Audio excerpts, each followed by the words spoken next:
지루해도 시청하면 늘어가는 코인 경제 지식 출발! 안녕하세요. 찰리브라입니다.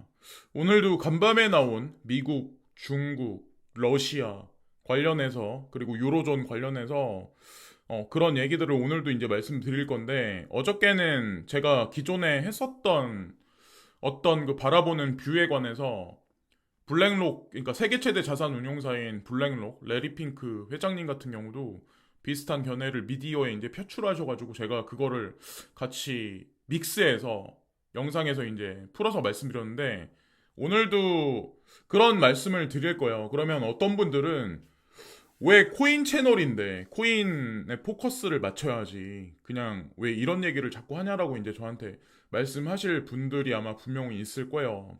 가장 중요한 건 뭐냐면 달러가 과연 어떻게 될 건지 향후에 2023, 2024, 2025, 6, 7 쭉 해서 2030년까지 어떻게 될 건지가 가장 중요한 기둥입니다.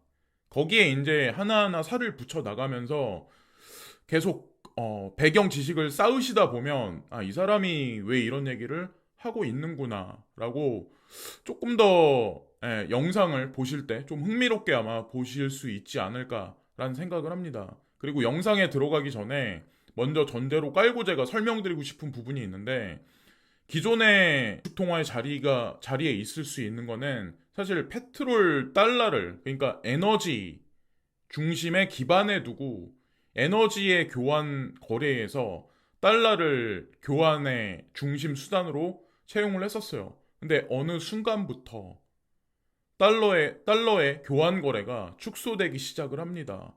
거기에 중국이 들어가 있고, 그리고 사우디아라비아가 들어가 있고, 러시아가 들어가 있습니다.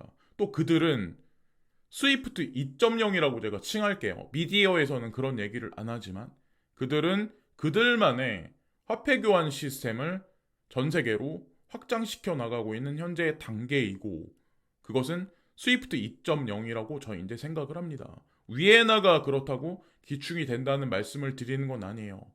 그래서 스위프트 2.0에는 기존에 제가 영상에서 계속 말씀드렸다시피 미국이 주체가 돼서 움직이는 R3라든가 아니면 뭐 XRP라든가 여러 가지 것들이 다 사실 복합적으로 연결돼 있기 때문에 이것을 단지 전 세계 지금 벌어지고 있는 분쟁이라든가 이슈거리들이 그냥 뭐 미국의 우위다, 중국의 우위다 이렇게 바라보시면 뒤통수 맞는 부분이 분명히 많을 거라고 이제 전 생각을 해요.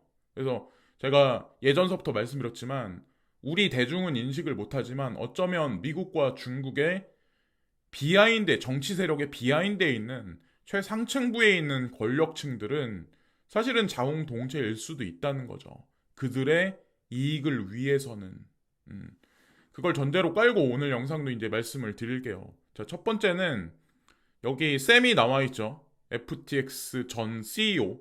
사실상 지배구조로 따지면, 지분으로 따지면 이분이 아직까지도 제가 알기로는 CEO가 맞습니다. 대표가 맞습니다. 거기에 얼굴 마담을 한 명 올려놓긴 했지만, 근데 이분을 보면서 제가 예전에도 말씀드렸지만 한국의 테라의 신현성과 권도용이 떠오른다, 오버랩이 된다라고 제가 말씀드렸죠. 이 사건도 비스무리하게 아마 어느 정도 시간 아마 끌기 작업이 들어가지 않을까라는 전 생각을 해요.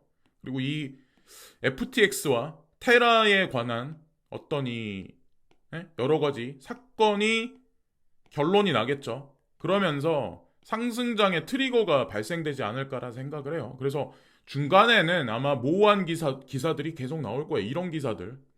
뭐 쌤이 그런 얘기를 간밤에 했다라고 하더라고요. 이거는 사고였다. 나는 의도하지 않았다. 나는 그리고 알라메다로 그 자산들이 FTX에서 출금된 사실도 몰랐었다. 라고 얘기를 하더라고요. 부인하더라고요. 그게 말이 되나요? 그러니까 시간 끌기를 계속 하는 거죠.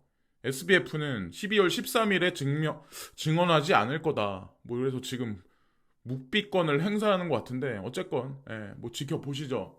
우리가 생각하는 날짜 기일이 있잖아요. 언제인지 12월 말에서 1월 달 초까지입니다. 딱 그 날짜 시기가. 그리고 이거는 미국이 지금 제롬 파월 연준 의장은 미국이 인플레이션이 너무나도 극도로 올라가니까 강력한 금리 인상을 계속 해야 된다라고 주장을 하는데 누군가가 이 차트를 올렸어요. 전혀 돈 푼 거랑 상관없어요. 인플레이션 이번에 많이 올라간 거는. 근데 여기 보시면 M2 여기 나와 있죠. 돈 푼 거. M2는 여기 이만큼 벌써 미리 이 자리에 가가지고 이미 돈을 많이 안 푼 지 꽤 됐어요. 미국은 여러분들 뭐 아시겠지만 바로 직전까지 0.75% 금리 인상 자이언트 스텝을 3번이나 했었잖아요. 그러나 CPI는 아직까지 슬금슬금 계속 가라앉지 않고 있는 현재 상황이다. 이게 과연 그냥 우리가 아카데믹하게 해석하는 그냥 돈풀기와 인플레이션의 그냥 커플링으로 예? 그냥 보이는 대로 해석을 해야 되나? 그게 아니라는 거죠. 그래서 여기 보면은 이런 게 있어요. 중국의 코로나 제로 코로나 정책에 관한 얘기와 우크라이나 분쟁에 관한 얘기가 사실은 세계 인플레이션을 감소시키는 핵심이라고 저는 이제 생각을 하거든요. 그래서 이게 해결되지 않는 상황에서는 아무리 금리 인상을 한다, 돈을 푼다라고 하더라도, 그러니까 금리 인상을 하고 돈 푸는 걸 줄인다고 하더라도 급격한 인플레이션 하락은 보기 쉽지 않을 겁니다. 그리고 제가 그런 말씀을 아마 드린 적이 있었을 거예요. 인도 경제 부상에 관해서. 근데 이게 국제뉴스 아마 여러분들도 아마 보시면 아마 나오실 텐데 여기 니프티 50 인덱스라고 여기 나와 있는데 이게 인도 주식시장이거든요. 고점을 연일 갱신하고 있다. 정고점 돌파라는 얘기가 나와요. 제가 누차 말씀드리지만 인도 경제에 관한 뷰는 단 몇 개월을 보고 하는 게 아니에요. 제가 G7과 그리고 이 7은 분명히 향후에 2030년까지 극명하게 아마 갈릴 거다. 미국을 필두로 한 G7은 서서히 아주 천천히 계속 경제가 침몰하는 반면 이머징 국가, 에너지와 자원을 무기로 한 이머징 국가들은 점진적으로 계속 장기적 상승이 보일 가능성이 높다라고 제가 근데 바로 서서히 지금 나오기 시작하는 것 같아요. 그 결과가. 아마 블랙록 보고서를 아마 찾아서 보시면 아마 비슷한 얘기가 있을 것 같습니다. 그리고 여기 보시면 카타르 LNG 선점한 중국, 유럽 국들도 가스 확보 전쟁. 이게 이 뉴스가 사실은 11월 22일 날 나온 뉴스였어요. 그러니까 이걸 제가 말씀드리는 이유가 왜 그러냐면 유로존은 가스를 확보한다라는 얘기가 있는데 지금 미국에서 4배나 비싸게 지금 사서 쓰고 있잖아요. 근데 11월 22일 날이니까 벌써 한참 전이죠. 근데 중국이 카타르랑 계약을 맺어요. 80조 원짜리, 27년짜리 LNG 수입에 관한 계약을 맺어요. 그럼 과연 이 유로존은 과연 가스 확보를 카타르로부터 많이 할 수가 있을까? 그러면 비싼 에너지로 자국 내에서 물건을 생산해서 이게 다시 미국으로 수출이 되는데 과연 이거는 어떻게 될지 다 여기 뭐 이미 다 얘기가 나와 있던 것 같아요. 프랑스, 이탈리아의 대형 에너지 기업은 카타르 가스전 개발에 거액을 투자했고 영국과 독일 업체는 미국 LNG 도입을 적극 검토하고 있습니다. 자, 이 얘기가 나왔죠. 근데 실제로 이렇게 됐죠. 이게 11월 22일 날 뉴스니까 실제로 미국에서 LNG 도입을 했어요. 비싸서 문제지, 비싸서. 비싼 가격에. 하여튼 그렇습니다. 자, 이렇게 지금 현재 돌아가고 그리고 어저께 밤에 이게 발표가 됐어요. ISM. 그래서 보면은 뭐 PMI 그래서 56.5로 원래 예측치보다 53.3보다 증가했다. 그리고 전보다 54.4보다 전보다는 상승했다. 그래서 사실 주식 시장이 지금 까진 거거든요. 그러니까 지금 뭐 코인 시장도 그렇고 주식 시장도 그렇고 까진 거거든요. 사실 뭐 아시겠지만 이 지표가 긍정적으로 나왔다. 그러면은 단기적으로는 항상 이런 일이 발생이 되더라고요. 그러면은 경제 좋다고 하니까 당연히 제롬 펄 연준 의장은 정확히 12월 15일 날 정도가 되겠네요. 금리 인상을 0.75%할 수도 있어. 라고 아마 미디어가 아마 지금 막 떠들고 있을 거예요. 예. 그게 이제 단기적으로 지금 약발이 먹힌 거고, 그리고 여기 보면 12월 5일 날 나온 기사거든요. 디커플링에 맞서 자립 생태계 조성 중인 중국. 왜 미국은 자국 내 모든 전 세계에 있는 뭐 TSMC부터 삼성 뭐 SK 전부 다 끌어다가 완전 그냥 반도체를 다 모조리 다 석권하려고 독점하려고 지금 하는데 그 와중에 이런 얘기가 나왔어요. 미 견제에도 비메모리는 이미 강자. 이게 중국 얘기예요. 메모리도 YMTC 등 한국 추격. 시장이 반도체에서도 양분되긴 하지만 중국은 나름대로 지금 준비가 되고 있는 와중이다. 근데 거기다가 바이든 행정부가 시간 끌기 일을 도와줬어요. 아마 아실 거예요. 예전에 트럼프 대통령도 화웨이 같은 경우도 시간 끌기 하는데 도와줬었어요. 예.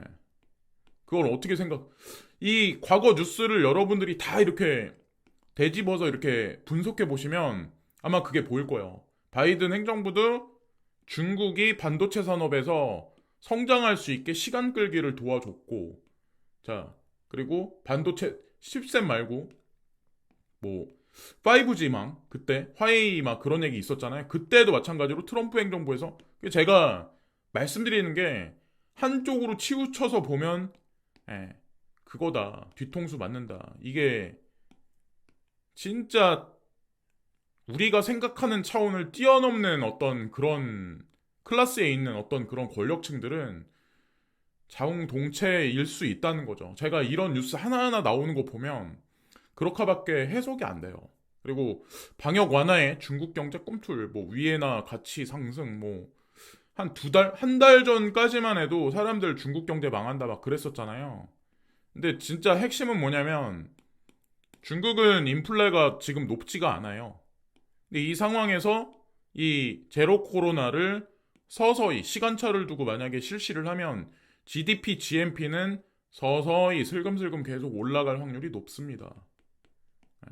여기다 이제 인플레가 높지 않기 때문에 돈을 풀 수 있고 어저께도 이제 똑같은 말씀 드린 건데 뉴스가 나온 게 있기 때문에 이제 저는 그거를 기반으로 해서 한 번 더 이제 말씀을 드리는 거예요. 그리고 기업 임금 오르는 부분 과거보다 가격에 더 떠넘겨 뭐 요런 얘기들이 있잖아요. 예. 예전에는 기업들이 뭔가 원자재나 이런 가격이나 이런 게 임금이 올라갔어도 그냥 인내를 했대요. 어느 정도. 근데 지금은 인내 수준을 넘어갔다라고 하더라고요. 그래서 그냥 전부 다 그냥 가격에 넘긴다고 하더라고요. 지금 현재는. 앞으로 점점 더 하겠죠. 하여튼 그게 뉴스에 나왔기 때문에 그리고 이 뉴스가 나왔는데 비트코인 뭐 70%더 하락할 수도 금이익 반사이익 뭐 누린다 뭐 요런 얘기들이 있는데 제가 이제 말씀드리고 싶은 게 뭐냐면 이 뉴스를 보면서 여러분들은 어떤 생각하시나요? 금을 사야 될까요? 지금 현재? 저는 아니라고 생각하는데 지금이죠 지금. 네. 코인을 모아할 시기는 사실은 사람들은 발바닥에서 사려고 하는데 이게 무릎일지 아니면 여기서 조금 더 까져가지고 뭐 발바닥이 될지는 모르겠지만 지금부터 계속 지속적으로 만약에 현금이 있으신 분들은 분할 매수로 내가 생각해서 괜찮은 코인들은 지금 사람들이 떠나갈 때 지금이지 않을까. 뉴스도 또 이런 게 또 그런 거를 또 그러니까 받쳐준다라고 생각해요. 이 뉴스를 보면 여러분들 뭐 잘 모르시겠지만 어떤 사람들은 이거 말대로 그대로 하는 사람들도 있어요. 모건 스탠리 중 투자 의견 2년 만에 상향 뭐 요런 얘기. 신흥국 강세 사이클 시작 비중 유지서 확대로 유지. 모건 스탠리를 믿을 수 있을까? JP 모건의 어떻게 보면 자회사일 수도 있는 데인데 모건 스탠리가. 근데 한 달 전 그때가 최적의 시기였고 아마 지금 들어가면 약간 페이크를 주고 다시 상승시킬 확률이 높기 때문에 대중 투자자들이 이 뉴스를 바라볼 때도 페이크라고 바라볼 확률이 상당히 높죠. 예. 근데 어쨌건 만약에 코로나에 관해서 기조를 확고히 오픈하는 방향으로 만약에 튼다면 인플레이션과 그리고 중국의 성장과 깊숙하게 아마 관련이 있을 거라고 저는 생각을 합니다. 근데 중요한 건 중국이 오픈해서 팡팡 돌아가기 시작하면 원유 수급을 훨씬 더 많이 필요하기 때문에 아마 석유 가격은 다시 올라갈 확률이 높죠. 러시아에서 아무리 싸게 준다라고 하더라도 이게 또 다시 인플레이션을 끌어올릴 거고 여기서 피해를 보는 측이 나오겠죠. 예. 전 세계가 다 뭐 그러진 않겠지만 이머징과 G7의 아마 뭐 갈림길이 내년이 분기점이 되지 않을까라는 생각을 합니다. 지금은 뭐 우리가 뚜렷하게 알 수는 없지만 그리고 미국 40년 내 최악 인플레에 자동차도 더 오래 탄다. 이거죠, 사실은. 이게 문제가 된다는 거죠, 이게. 인플레가 계속 높다? 물건값이 되게 높다? 내가 먹고 싶은 게 있다. 입고 싶은 게 있다. 사고 싶은 게 있다. 그러면 가격이 높으면 소비량은 떨어질 수밖에 없죠. 경기는 하강될 거고, 분명히. 그죠? 이게 근데 한두 달 만에 끝나는 게 아니라 아주 천천히 장기적으로 간다면 여기서 엄청난 일들이 아마 많이 벌어질 겁니다. 자, 하여튼 그래서 뭐 제가 눈에 띄는 여러분들이 그냥 인지하기 쉬운 뉴스들만 몇 개 골라서 이제 말씀드리는 건데 이런 경제 구조가 만약에 이런 경제 현상이 나타난다면 과연 눈치 빠른 기관 투자가들은 어떻게 선회를 할지 여기에 포커스를 맞추시는 게 좋죠. 예. 그냥 단기적인 뷰만 보고 뭐 이렇게 투자를 한다기보다 그래서 제가 가상자산이라고 말씀을 드렸던 거고 예. 하여튼 그렇습니다.